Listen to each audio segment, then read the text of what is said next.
Hello everyone, it's Brandon here on the Pilot Stud channel and welcome back to another Microsoft Flight Simulator video. Now today, it's a showcase as well as a bit of news for you all, so a double whammy for you all today. Without further delay, let me get right into it. So first off, I'm going to be talking about the Headwind A330-900 Neo, a fantastic freeware airliner for PC. This has been updated to version 0.4 stable, and in turn version 0.4.1 stable. Now this has been a massive update.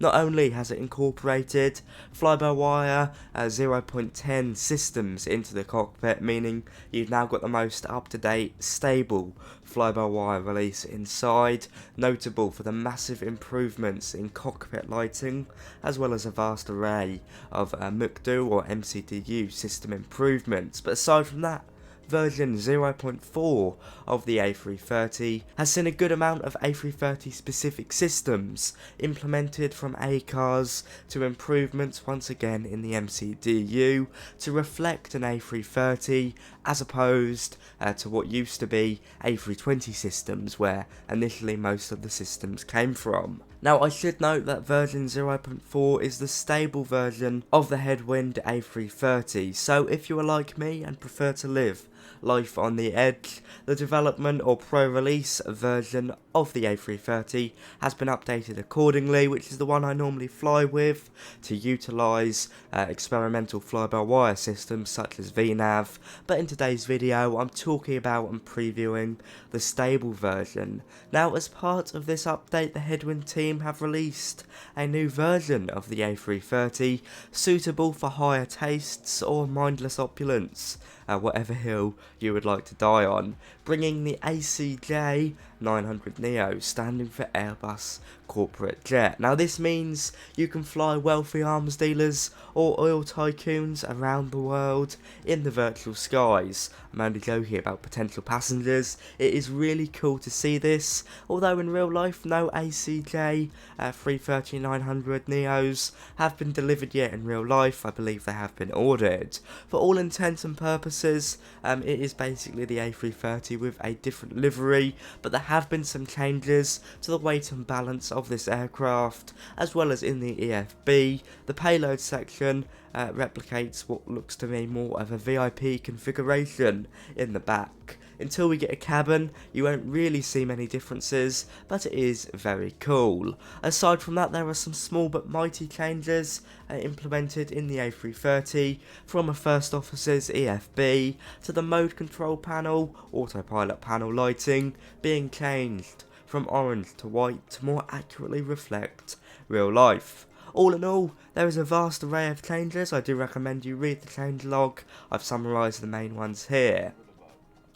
How do I find it? Well, it is a fun flying experience at the end of the day. As I've already said, I normally use whatever development option they have available as opposed to the stable build. So for me, it was a bit of a downgrade because I'm used to experimental features. But if you've stuck by stable in the past, version 0.4 is a great update, and the introduction of the Airbus Corporate Jet is cool.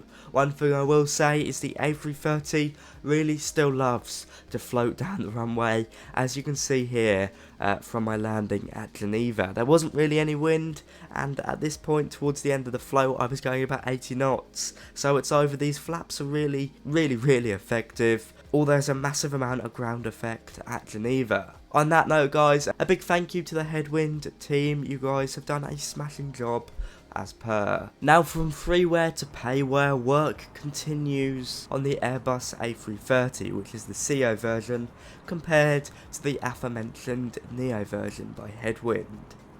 Now some screenshots from testers have been shared, so make of them what you will. I still think it needs some good work before Aerosoft can sell this product as an expensive payware airliner. Textures look somewhat grainy to me. In terms of development, to quote Aerosoft, the flight model is complete. All heavy work is on getting LNAV, VNAV and speed modes correct at this time.